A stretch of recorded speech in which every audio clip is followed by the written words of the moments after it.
Oh, ladies and gentlemen, boys and girls across the world, we are back with I said another podcast, another recruiting podcast. Chris Mason and myself, Chris Mason being with Students 360 and myself being with Horns Down Podcast. People like, subscribe, do all those different things, but definitely subscribe, click that notification bell because we've been doing these videos for the last week and a half, just bumping them out as as necessary, right?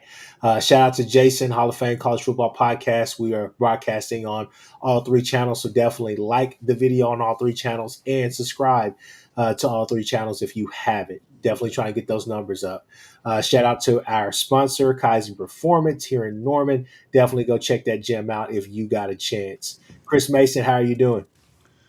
I'm doing much better today. This is a good day. It's a great day. It's a great day. Look, everybody's getting active in the portal towards the tail end of it. Maybe some people are not getting active enough, right? But seems like OU is still in the mix for a lot of different things that are going on. I think a lot of people are really excited with what the product will be. We got definitely got some news to talk about. We got some returns. We got potential targets. Um, Seems like tomorrow is pretty much the race to the finish line to see who can get guys to either jump in the portal or get guys just to go ahead and commit. So, Chris Mason, go ahead, talk about what is first on the list. Well, let's not bury the lead. Getting returns from Isaiah Satania, Kip Lewis, and John Mateer announced today. That's three huge returns. That's arguably your best offensive player returning. And I think arguably maybe your best defensive player returning. Although that's an argument. I think that's a bigger argument there. But and then obviously, I know there's some mixed feelings about John Mateer with some of our fan base, but obviously getting him locked in and returned. This is three big pieces. This is three starters, and I think if you need to look at it this way, if you're a little lukewarm on John Mateer, there's if John Mateer had declared pro, which I admit I thought he was going to do, and wrong on that. Um, I'm not sure, Chris, that OU is able to improve the rest of the roster on offense like they have if Satania and Mateer had gone pro. Yeah. I think the money you would have had to have spent at quarterback would have significantly put a dent in your ability to have upgraded the rest of the offense in the way that OU has. Yeah, no, I definitely agree. I think that again, we've been talking about these past couple of episodes with um, the keys to unlocking this offense, and I think for what you're wanting to do, presently built, and we'll get into the tight end situation. But I think with those tight ends, the receivers that you went and got, all the rest of that stuff, and I think that contrary to belief, I know it wasn't the most heartwarming or spectacular display over the last 3 weeks, but I think that you did see a lot of things from Mateer that was extremely encouraging. Meaning, if he stays in a pocket, he has a clean pocket, he can do work there. He doesn't have to just do work with his legs. The guy can make it happen. I think that you went out there and you got him real weapons. And again, I think that Trail Harris is he may be an obvious upgrade from Burks and Keontez Lewis as well. I think he's a guy that could be your one at times. I think he's a guy that can be your two, but not be a fadeaway two. Somebody who's active early in the first quarter and then fades away. I think Livingston is pretty much the X factor. What kind of kid do you get from him? I think that he's going to be the safety valve for Mateer, but time will tell. But regardless, though, a lot of it really hinged upon a lot of the returns that you see now, right? And I think that OU knew this stuff, weeks and weeks ago. Just never let the cat out of the bag. We're just trying to let everybody have their time to portal out all the rest of that stuff, and they wanted to make a big splash, and I think they did with the graphics today. But Chris Mason, yeah, definitely just piggybacking off your back. I mean, off of your points, I am really, really excited about what we have. I think we have a really good product, and I think if we are healthy and we can establish a run game and our offensive line is playing the part, I'm going out on a limb and saying that we do have we championship dreams. I think we have championship reality. I think that it's a strong notion to the fact that you have a championship level team, and this is a championship window, especially this year.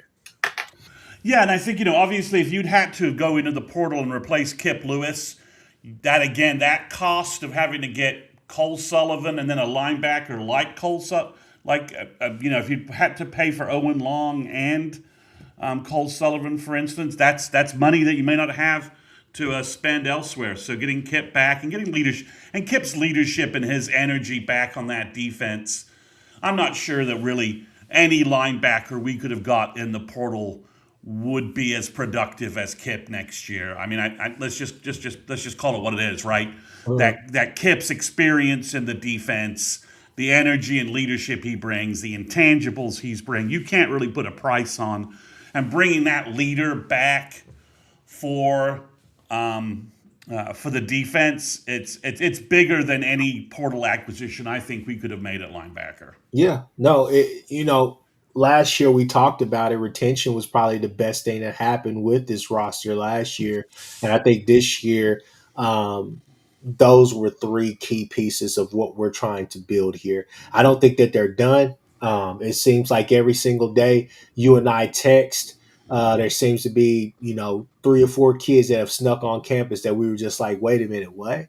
Right? So we'll get into that here in a second. But at the same time, I think that there's still more to come as far as just additions or whatnot that they're going to make. But Chris Mason, I will say with the linebacker room with Kip coming back, obviously you feel great about that.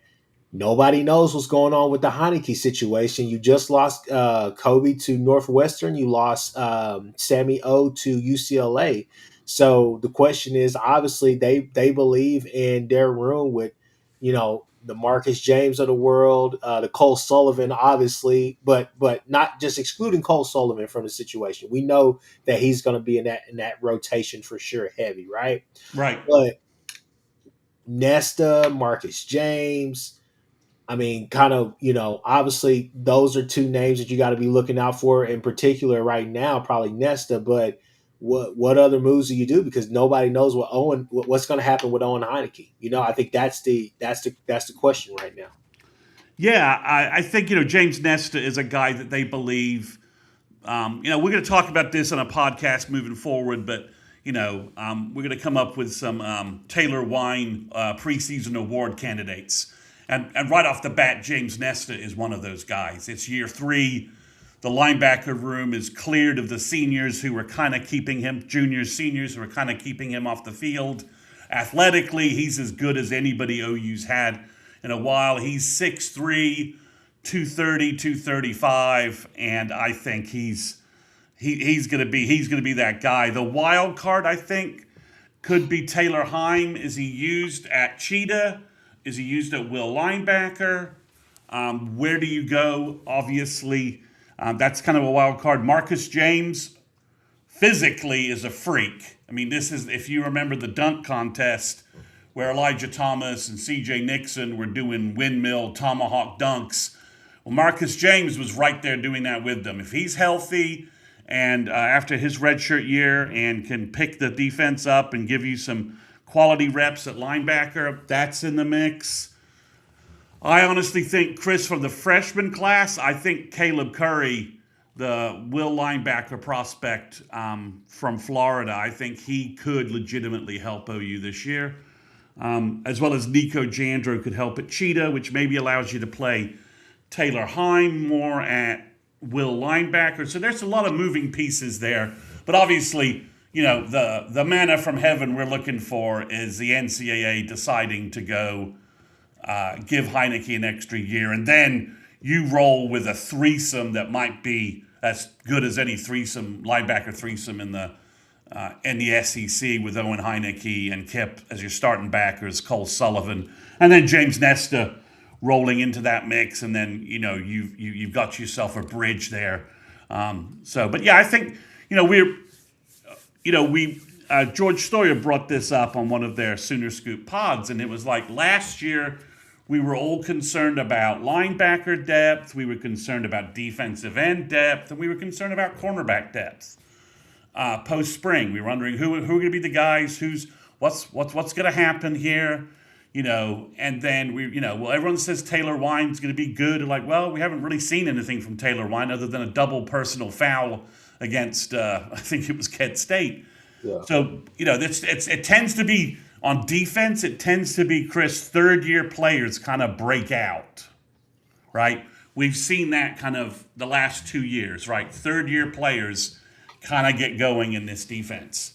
So we've got some guys that fit that category that I think could help on the depth side of things. I know some folks are concerned that our depth's taking a hit overall with the loss of Devin Jordan, Samo, Devin Jordan, and then Marcus Strong. I think to kind of ID three guys, you'd like, if in an ideal world you have those three guys back, right? And that bucket is the funny thing about it is that how much does Day Jordan play with if Newcomb is actually healthy, right? I think that's kind of the wrench that you throw in there. There's a couple of freshmen that we think could potentially crack that spot, and then nobody knows what the hell that you're getting in this Oregon kid. You could be getting somebody who could potentially cause a lot of problems in that room for a lot of people if because it's a low risk high reward type situation there, and there's a bunch of those, right?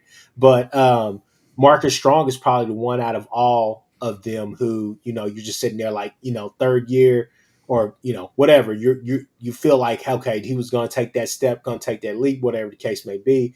But I think that you're able to kind of plug and play with that because you're expecting to get a lot of production from Stoney and Jackson. But at the same time, again, people, I do believe that Nigel Smith is on his way. I think that he's going to deliver this year. I think that you'll see Trent Wilson. I think you're going to see a number of guys. So we'll see how that pans out. I'm so excited for these camps to start. Can't wait to start getting these notes and for us to transition into talking about that. But Chris Mason, let's go ahead and let's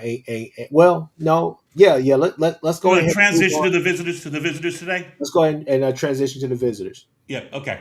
So two visitors today. Today was the first day on-site visits could occur. There was a dead period Monday through Wednesday. So the first name that broke was cornerback from Emporia State. His name's Peyton Taylor. He's listed at 5'11", 175 pounds. He totaled 64 tackles, 19 pass breakups, 3 tackles for loss and 1 interception. He has 2 years to play. Clemson and Arkansas also won him. So he was on campus today. Again, he would be a depth piece. He would be a rotation piece. And he's got 2 years to play. So that could also be a big piece for. That could be a depth piece for OU. That could be your Devin Jordan kind of replacement, right? He's a junior. From that aspect, he could be a key piece there. I think the fact I said he's already visited Clemson. I think Arkansas and Auburn also want him to come to town. So he's got some attention to him. He's from Emporia State.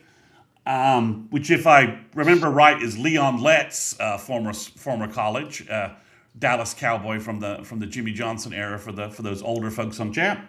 But that's Kansas, right? So I'm guessing maybe Nate Dreiling and BV kind of have some hooks and connections there that maybe will help OU with this.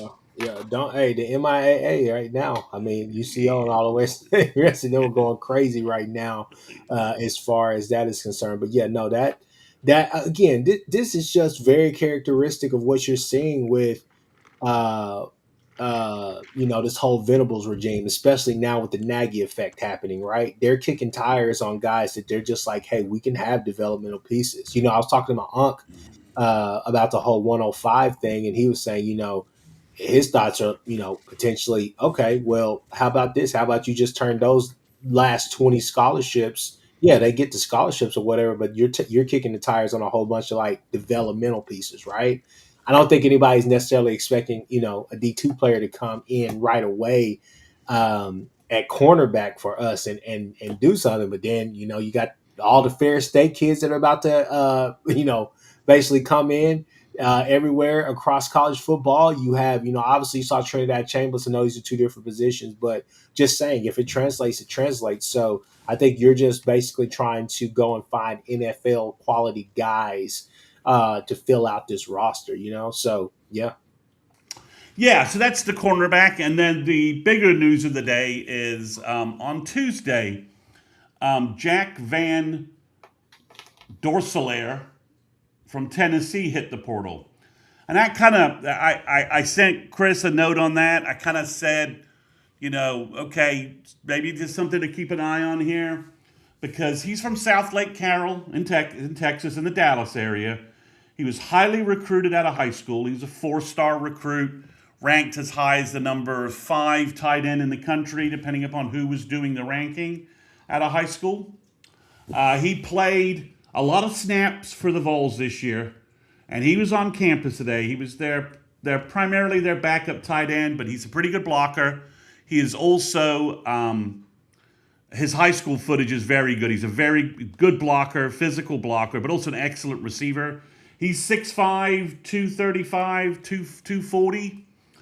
And basically, Chris, there's I don't think there's any way Jack, was unaware of Jason Witten or Jason Witten was unaware of this kid during his high school run, right? Yeah.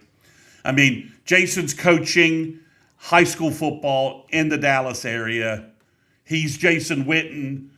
For a kid in the Dallas area playing tight end, I don't think there's any chance he didn't know who Jason Witten was. Jason obviously was all over coach camps and things like that. So I don't think there's any way Witten didn't run across Jack during his high school time. And then, of course, Jack went to Tennessee, Witten's alma mater. So I'm guessing Witten knows the South Lake Carroll coaches because of their whole high school coaching connection. So there's just lots of connection points here that make it seem like that Witten probably ran into Jack at some point. So beyond that, I don't know how Jack got into the portal and got to OU first thing Thursday morning.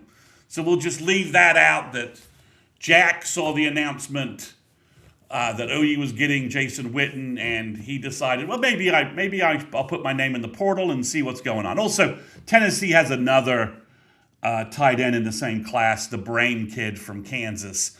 So maybe Dorselaer is like, well, maybe I want to go somewhere else where I can be, tight end number 1 in the class. So he hit the portal. He's on campus, and there's already Jason will tell you that in our back room, my sources have been telling me that he had a fantastic visit to Norman, and OU is trying to close this deal, and there are already predictions that they're going to do that. Mm-hmm. So this would be, I kept mentioning that OU wanted to look for a third tight end, and that I was kind of wondering if they were going to wait until the new coach was hired and let the new coach try and find a guy he liked. And it's hard not to paint some connections between Van Dorselaer and Jason Witten. Now we get that, Chris Mason. Height, size, what's going on with that? 6'5", 235, 240. Lean frame, easily could be 245, 250. Good receiver, and there is really strong blocking footage from him. And I watched his high school tape, Chris, and he's crushing folks. He's hitting folks, but he's also a good receiver, good speed. This is a true two-way tight end that will give us a first real indication, I think, along with Tyler Ruxer, what Jason Witten can do in terms of developing guys. And here's the thing. He has 3 years to play. This is what I'll say right here. I think there's a certain type, right? It seems like Nagy and crew kind of have a certain type of tight end that they want, right? With all due respect, we love Kenny. We love what Kenny gave us. Fan favorite. He got it done whenever he was given the opportunity. He went in there and he gave his max effort, right?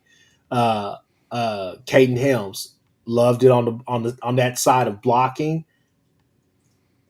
couldn't ask really for much more given the roster that we have. But I think these guys now, all three of them, with Hanson, Beers, and this kid now, they can stay healthy. This could be a nice little trio that you can have to go out there and get into some different sets. Remember, around the goal line, he loves to use his tight ends. He likes to go heavy personnel, but we weren't able to do that this year. We tried, but we couldn't get any push.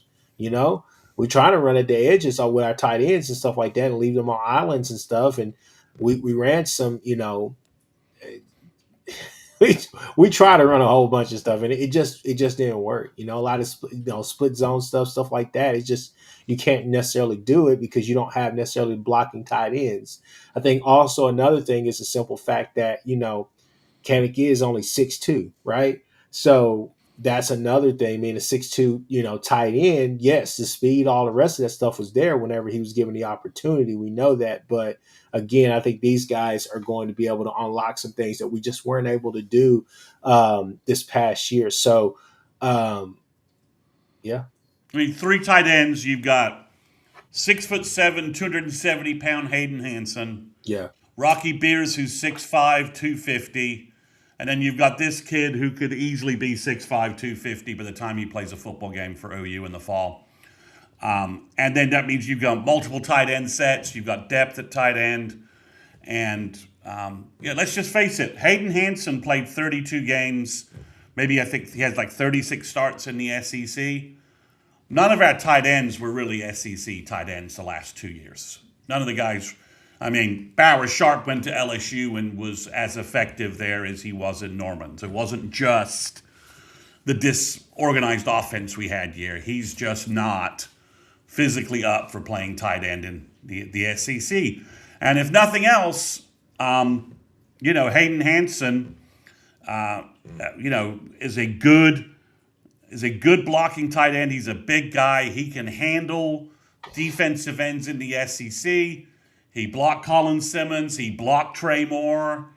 He's blocked everybody, and he buried Texas's defensive ends in that game. And there's lots of footage of him doing it to other guys. So really, from that perspective, he upgrades it. Rocky Beers brings a lot in terms of being a two-way tight end. He's a good receiver at Colorado State. He's a big kid. He's physical.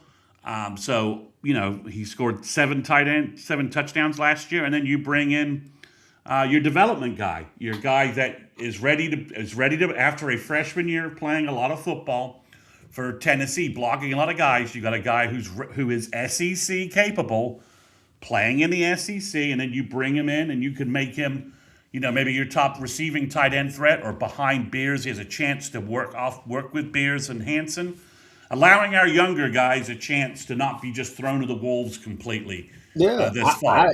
if we get them, I will love it. The more the merrier. And I think if healthy, Rocky Beers could be a problem in this offense. I think he could be your receiving threat in this offense. That he's somebody who can add. But I think all three can catch. Looking at the film, definitely watching that that breakdown of Hanson, I was like, oh, he can catch. Oh yeah, they just didn't throw him the ball. I mean, it's.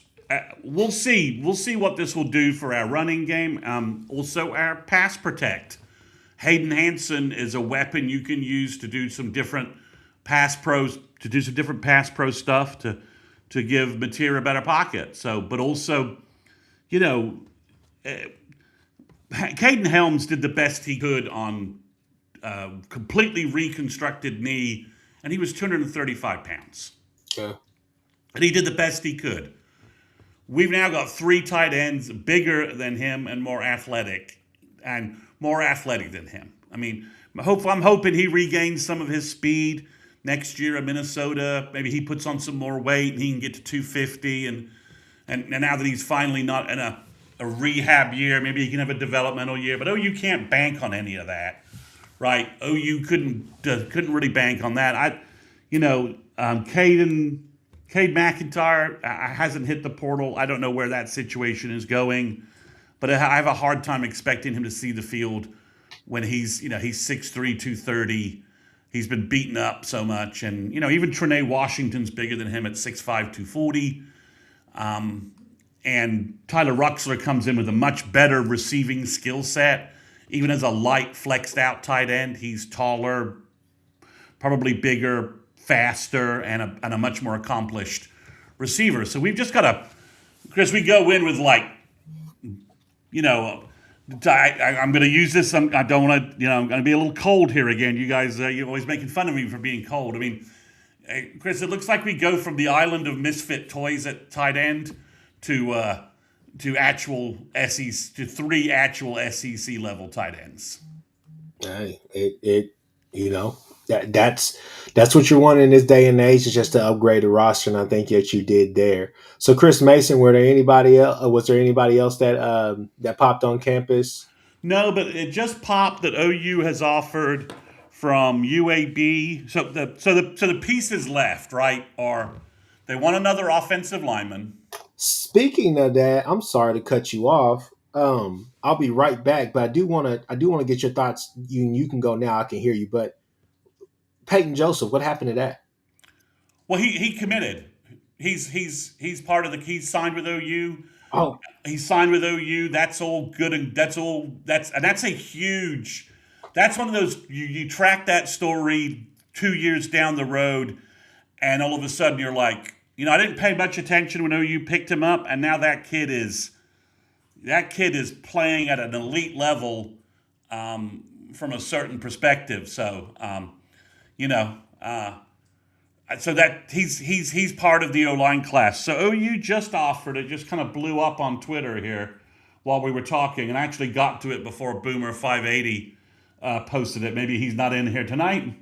So OU just offered from UAB Brandon Snee.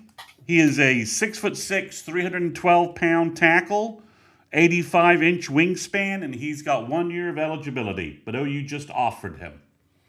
So that could be the swing tackle depth that OU's trying to bring in to just complete what they're doing. So, you can find offensive linemen from all kinds of programs that really didn't have great football this year. Like Wake Forest, for instance. You could pay a lot of money for a Wake Forest offensive tackle who may or may not be any good in the SEC. Really, considering how bad Wake Forest was this year, not really that much better than UAB. UAB, I'm pretty sure UAB beat Tulane, didn't they? I think they did.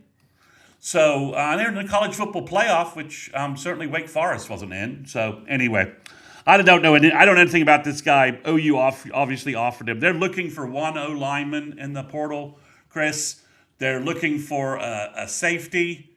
Thievery. It's my show. Shut the f up. They're looking for one safety. Probably there's a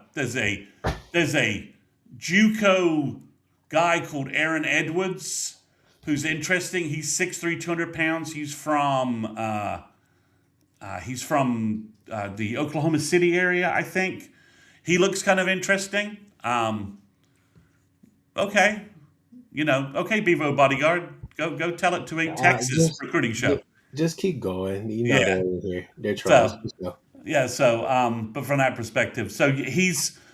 So I think that's what they want. They want a safety. This Aaron Edwards kid could be somebody they pick up. He's a JUCO guy, wouldn't be available to the summer, but he hits like a madman. Like he could be a cheetah guy that you could bring in for some depth. Linebacker Brent Venables started following a linebacker from Montana State who had 77 tackles last year and was super productive. His name is. Let me pull his name. His name is Jared Lloyd from Missouri State. Very, very productive last year. Brent's following him, so maybe that's a name.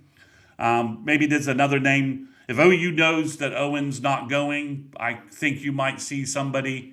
You might get somebody from.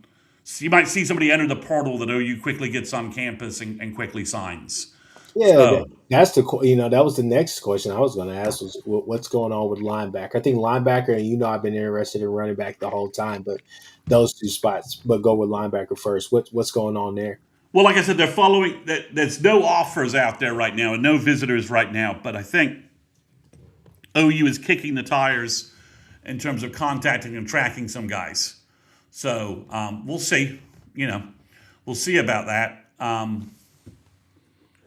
We'll see what happens with that situation. But I think OU again is stuck in: do you just go with our young kids, or do you add one more veteran as a bridge to get us through next year if you lose Heineke? I think you got to play the safe route. What's going on? I think again, I'd like for you to try to at least just add one more guy from the portal in that room, just like I would like you to get up to 6 guys in the running back room by adding one more running back from the portal. Is there any news there, or you think that they're done? Chris, I've not heard anything at running back. There's no running backs being followed. There's no noise at anything about any running back. You know, the Caden Durham guys, folks who kept hoping Caden Durham was going to get anything. We'll see. We'll see what happens, but I don't see anything right now. I know you want a 6th running back in the room. Again, I think it's down the list of priorities, right? So Yeah. if they get the 2 kids that visited today, that crosses off cornerback and that crosses off tight end. The tight end rooms are done, right? If they can get another offensive lineman in, that just gets rid of those guys. That gets offensive line done. If this Sneh kid, if that's how you pronounce his last name, Sneh, if he comes in and he fits what they want to look at in terms of being a bridge tackle depth piece for the room, then you check that off, and then then you look at safety, and then you look at linebacker, and then you look at, and I think if you could figure those pieces out, if the Aaron Edwards kid works out at safety, maybe you do that because they're following him. And if they can get the linebacker piece in, or you get Owen gets his waiver, then maybe you can roll back and then you can look at a running back. So, okay, that's a good question. I don't have any news on that. I always believed OU signed him to a 2-year deal when he enrolled, and that deal was what maybe OU restructured. I don't know if they restructured that. I don't know that OU redid his deal. I think he's pretty much returning with the same deal he had last year. But there's no news on that one way or the other that indicates something different there. So I don't know. But obviously OU was able to structure a deal with him for 2 years, which isn't reflective of the massive pay increase. The massive pay increase that has gone on in the QB market this year. So OU has saved money by whatever deal they did with Mateer there. So it's unclear. Trojan Fight has a high school football question. All right. So That's a good question. it's a good question. So Trojan Fight, on my podcast that I do that covers OU recruiting news, high school news primarily, I talked about this topic on my pod. You can find it on YouTube, but I'll give you the short element of it. OU's kind of in a dilemma here if Houston decommits, and I think he's gonna decommit from LSU. The Longstreet acquisition, I think, and Kiffin. I don't think he can trust Kiffin. So I think he does go on the market. But OU's got this kid in Alabama, Jamison Roberts, that they're really like in the 2027 class. So OU will kind of have a predicament as to whether to go back in all in with Houston or maybe focus on this Bama kid. But I was just going to say another Bentley O'Neill situation on our heels. But these are a verbal to us. So you have that situation. But Trojan, I can easily see Houston wanting out of LSU and calling Booby Feaster, his buddy, his best friend who's going to USC, and seeing if Lincoln Riley wants him out west. So I think it's a legitimate question. And it presents a problem for OU. I don't know everything about USC's QB recruiting picture. I know you lost the Longstreet kid who had just enrolled. I don't know if I don't know who your 27. If you have a 27 verbal, I if could you have have, sworn they had the Longstreet kid who was, I want to say, a 5-star, but then yep, they got a high 4-star this portal class as well. So I think Lincoln is fine. yeah. If Lincoln's fine, then then it goes to then OU maybe has some time to figure out what they want to do with the Jamison Roberts thing versus Peyton Yeah, I mean, Houston. you would think Lincoln is fine because he's picking those quarterbacks, but it's the same dilemma that we were in just with this NIL era. I think it's something that could have happened here at OU if it wasn't for, if that era had happened back then, right? With him basically picking one quarterback, locking in on that quarterback, and then NIL being the, you know, sometimes it's going to be a bigger pitch than, hey, I can get you to the league as a number one pick. So it's the same dilemma to where, hey, that even year quarterbacks that go to, or even year high school quarterbacks that commit to Lincoln Riley are usually the ones who are, in my opinion, they usually are the ones who are on the outs, right? It seems like it's always that odd number quarterback, that odd year number quarterback that actually goes on and does something because that's the big time recruit, right?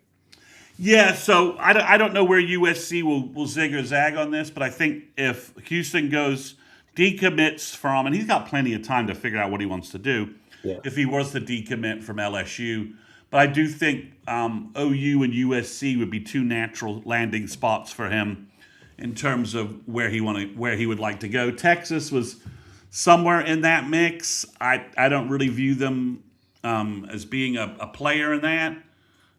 That could change. I think they already have a 2027 guy verbaled, or they've got someone that they're heavily looking at. But it could be somebody for both. You could have to make a decision to walk away from Peyton Houston and go all in with Jamison Roberts a little faster than they thought, or you know, or they have or they'll have to think about whether they want to jump back in with Houston. But his heart was with LSU, This is real. Go ahead. but bringing in this Hussein Longstreet and any of the promises he got from Brian Kelly and those guys about how they were going to manage quarterback recruiting is out the window. Yeah, you believe Lane Kiffin at your own peril in terms of what he's doing. So it's clear that Lane thinks he's That's a great point, Chris Mason. But on the other hand, I think the heart of what he's saying here is that, hey, regardless of the situation, he wants to play. Every Louisiana kid growing up wants to play for LSU. I mean, no matter who the coach is, no matter what's going on there, everybody wants to play for LSU. I know the kid this day and age wants to go make the most money he can, and he wants to play and be the star QB and all the rest of that stuff. But it means something to Louisiana kids playing for LSU. So you do run the risk of potentially, that happening. But, again, like I was telling you the other day, me and my uncle were talking about this, and we said, hey, same thing. You can say the same thing for the Robertson kid down there in Bama. Who's not to say that Bama doesn't circle back? Yeah, Bama may have somebody in their class now. But let's say that kid flops and or whatever, he goes somewhere else, and he flips his commit or whatever the case may be to somewhere else, and then Bama tries to go and kick the tires. And who's not to say that new regime, new everything down there at Auburn? What do they do? So you can say that for both kids, but I mean, with this one right here, it's just the fact that Louisiana kids want to play at LSU. yeah. You just wonder if he decommits. I think Michael Neal has a great point. Could he flip back to them? Yeah, I mean, I guess it's if you get spurned and you don't trust LSU and you don't trust them enough from that standpoint. Um, do you trust them? If you distrust them enough to decommit, does that break that aura of LSU? And that Lane has created that level of distrust that you're not ready to move on. You're ready to move on an OU who's been more of a stable position with Arbuckle with him, heavily with him for a whole year. It's the 2027 QB thing is an interesting story to to follow from a high school recruiting perspective. So we'll see what happens there. But I do think it wouldn't shock me if he decommitted from LSU and turned around and immediately committed to USC to just end that thought Trojan fight, that he just decides he's going to go, that Lincoln says, yeah, come on down, and he decides to go out to LA with his buddy, the wide receiver in this class, in the 26 class, Booby Feaster. All right. Chris Mason, you got anything else for us? I'm just checking to see what else has gone. The Brandon Snee thing is the biggest thing in terms of the newest guys they're looking at. I do want to say something. Chris, basically, the tight end got into campus. The Tennessee tight end, Van Dorselaer, got on the campus very quietly. He was basically like, oh, you might be interested in him. And then he's like, oh, he's on campus. So it does look like Nagy is in like double stealth mode, trying to make sure the guys he brings in, the cornerback from Imperial State, there was nothing on him before he came in. It does look like he's trying to bring in guys in this final push as quietly as possible to not tip off other schools about OU's level of interest in some kids. So it looks like that is definitely going on from that perspective. And we'll see. But OU's probably going to add a couple more pieces. Looks like Sawchuk was in Illinois, was in Champaign. That's interesting. So he was with the Illinois today, I think. Guys, I know y'all keep asking about Seton. It's millions of dollars. He's in Mississippi State to visit Lode Holt, and then after that, I think he's probably looks like Texas spent a lot of money on this Wake Forest offensive tackle, and now they have the kid from Melissa, Texas, whose name I forget, the tall kid, Goolsby, I think is his name, or Goolsby. And then they've got this Wake Forest. I'll be honest with you. The Seton things in Miami, to me, I think that's Miami's to lose. Yeah, I was thinking that too. But they have the Cantrell kid, the number 1 offensive lineman for 2026, who's enrolling in January, and they spent a bunch of money on him. So he's a left tackle. He's 6'7", 315. His parents were both Olympic shot putters. He was interested in OU at one point, so that's interesting. Oregon's got the big kid, Ian Nacho, coming in. So maybe it's LSU. Trojan fight. So you think Oregon and LSU? That's not a bad read. But Oregon has the Nacho kid coming in. I'm not sure who their other tackle is. Is the Worlds kid? The transfer from Nevada, Worlds, is he one and done? So it could be Oregon. But, Chris, I really expect him at LSU, right? That's where the swag is. That's where the hype's going to be. And LSU dumped their entire offensive line and desperately needs a right or left tackle. So I thought Miami, but they've got the Samson Okanola at one tackle. He's a kid from Connecticut that OU was trying to recruit at one point. Then they got the Cantrell kid that they spent a lot of money in from a high school standpoint. So who knows? It could be. I thought Miami initially, but they got a lot of money invested in those 2 high school tackles in a similar way that OU has a lot of money invested in Fasusi and Foji, and that didn't make any sense for Seton to come in, not with the money that OU spent on Amarian Harris and some other places. Plus, I don't know. It's Cherokee. You think Miami? We'll see. But when you're dealing with Seton, you're dealing with a guy that he used the Colorado video department to record his video going on the portal because the video department thought it was his video that he was going to use to stay. So Seton worked everybody on signing day. He verbaled to 3 places. He jumped around. So Seton is most definitely someone who is taking full advantage of NIL. And you notice he delayed coming in to make sure he was catching everybody as desperate as possible. Yeah. All right. Well, people, we That, got your little Seton news on top of all the OU stuff. We got 92 people in here, maybe a little bit more. Actually, those numbers are always they're either right or wrong, right? Either way, guys, that's been recruiting intel. Like and subscribe to the channels, like the video, do all those different things. If any other news pops, we will try to be back as soon as we possibly can. Chris Mason, any parting thoughts as far as bringing back Mateer and those guys? well, just one quick scheduling announcement, guys. We're going to skip the Monday night recruiting pod, and we're going to try. I'm going to try and coordinate with Chris and see if we can do something Sunday night because it's the national championship game.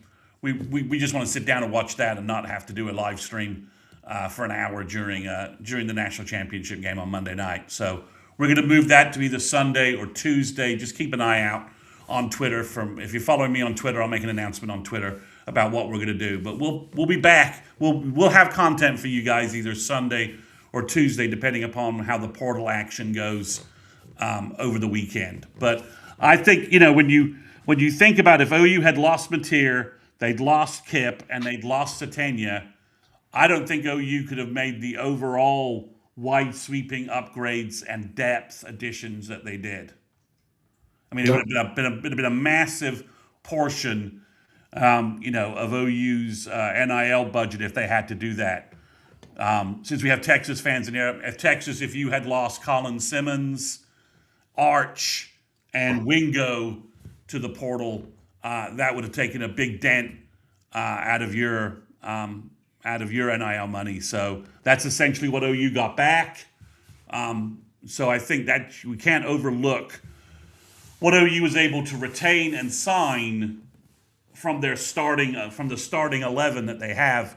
Chris, for the most part, you look at the starting 11 OU is projected to have for the year, and OU's upgraded the two weakest areas on the roster, and was able to retain the bulk of the guys that they think are going to be playmakers from next year, especially on defense.